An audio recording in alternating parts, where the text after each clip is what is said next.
자, 36번부터요. 39번으로 갈 건데, 자, 이제 이 파트는 순서 삽입이 될 거예요. 순서 삽입이. 자, 그런데요. 순서 삽입을 어려워하는 애들. 사실 간혹 어떤 인강 선생님은요, 이런 얘기도 해요. 순서 삽입은 사실 도표처럼 바로 딱딱 보고 풀려야 된다라는 얘기를 할 정도로 사실 이 순서 삽입에도 규칙이 있죠. 그렇죠? 우리가 뭐 어떤 문제는 이렇게 접근하고 어떤 문제 다르게 접근하고 이게 아니야. 순서 삽입도 접근법은 똑같아야 돼요. 그렇죠? 그럼 어떻게 우리가 접근을 할래? 그쵸? 이거를 루틴화를 시켜야 되잖아요. 그래서 자, 그거를 위해서는 일단 자, 우리 순서 삽입은요. 기능어를 좀 잘 활용해야 돼요. 다시 뭘 활용하자? 기능어를 활용하자라고 했어요. 자, 기능어의 첫 번째 뭐가 있을까요? 기능어의 첫 번째 바로 대명사예요. 대명사. 자, 우리 영어는요. 그 어떤 언어보다 대명사의 수를 명확하게 지키거든요. 예를 들어서 she라고 했어요. she. 그럼 앞에 복수겠어, 단수겠어요? 무조건 단수라고요. 단수.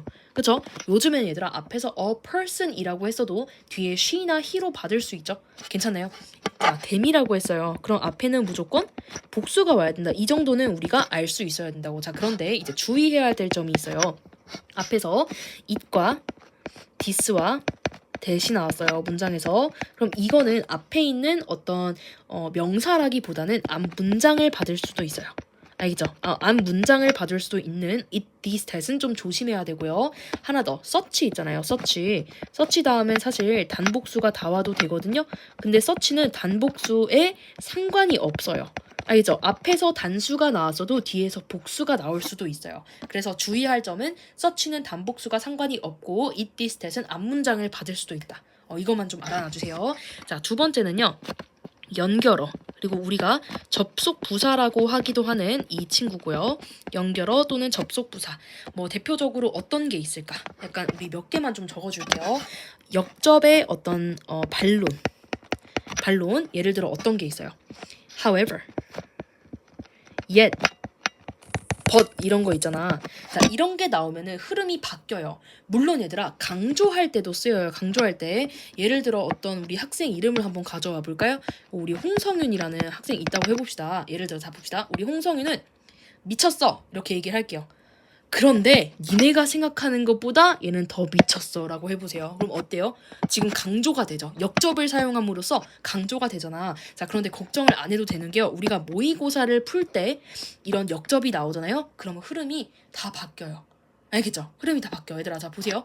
38번과 39번 쓱 보고 와봐.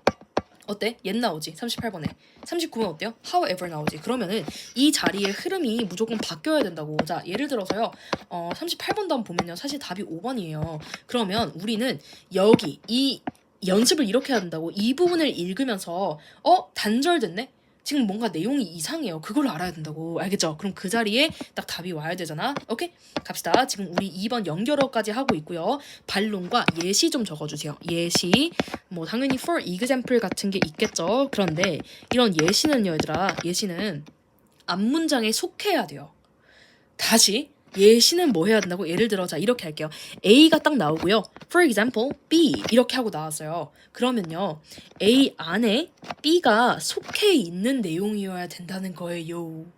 자, 예시 한번 들어줄게요. 자, 어떤 이제 글이 있냐면요. 이렇게 한번 해봅시다. 우리가 문장 삽입을 풀어야 돼. 근데 앞에서 B 얘기를 하는 문장이 나왔다 할게요. 그쵸? 그리고 뭐 1번, 2번, 3번, 4번, 5번 이 중에 골라야 되는데요. 자, 3번 문장 다음에 A2의 예시가 왔어요. 그러니까 이제 1번 문장에서 A에 대한 얘기를 했겠죠?